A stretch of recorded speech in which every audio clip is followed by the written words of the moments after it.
বন্ধুরা, তোমরা সবাই কেমন আছো? আশা করছি সবাই ভালো আছো। তো আজকে আমি বলবো যে বিস্কুট কিভাবে ফ্যাক্টরিতে তৈরি হয়। বিস্কুট ফ্যাক্টরিতে তৈরি করার জন্য প্রথমে এর মধ্যে আটা এবং কিছু পরিমাণ কেমিক্যাল মিশিয়ে দেওয়া হয়। তারপর এগুলোকে গোল গোলভাবে বিস্কুটের আকারে কেটে নেওয়া হয় এবং কেটে নেওয়া হয়ে গেলে একটা মেশিনের মাধ্যমে দিয়ে এগুলোকে গরম করে নেওয়া হয় এবং ধীরে ধীরে এটাকে বিস্কুটে পরিণত করা হয়। এবং যখন এটা ধীরে ধীরে গরম হতে থাকে তখন সেটাকে ভালোভাবে পরীক্ষা নিরীক্ষা করে যাতে দেখা হয় যে ঠিকঠাক হচ্ছে তো, এবং তার মধ্যে চকলেট দিয়ে মিশিয়ে দেওয়া হয় যদি সেটা চকলেট ফ্লেভার হয়ে থাকে।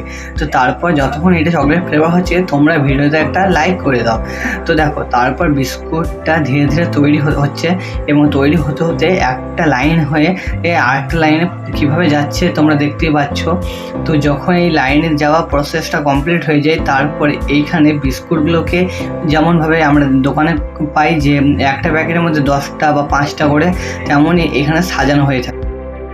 ফাইনালি এখানে বিস্কুট তৈরির প্রসেসটা এখানে কমপ্লিট।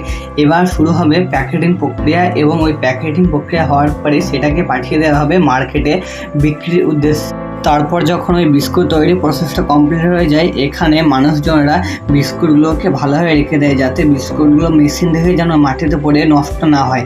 তারপর এক এক করে বিস্কুটগুলোকে এইভাবে সাজানোর পর এইখানে 10টা বা 5টা করে যেভাবে ফ্যাক্টরিতে নিয়ম সেইভাবে তাদেরকে সাজাতে থাকে এবং সাজানো হয়ে গেলে এইখানে চলে এগুলোকে কাটিং প্রক্রিয়া। তো এখানে কাট করতে থাকে এই মেশিনের দ্বারা। তো মেশিনের দ্বারা কাট হয়ে যাওয়ার পরে এখানে তৈরি হয় বিস্কুটের প্যাকেট এবং বিস্কুটের প্যাকেট তৈরি হতে হতে সেই বিস্কুটগুলোকে প্যাকেটের মাধ্যমে ভরে ভালোভাবে প্যাকেটিং করে একবারে ম্যাগনিফ্যাকচার করে সেগুলোকে পাঠিয়ে দেওয়া হয় বিক্রির উদ্দেশ্যে মার্কেটে।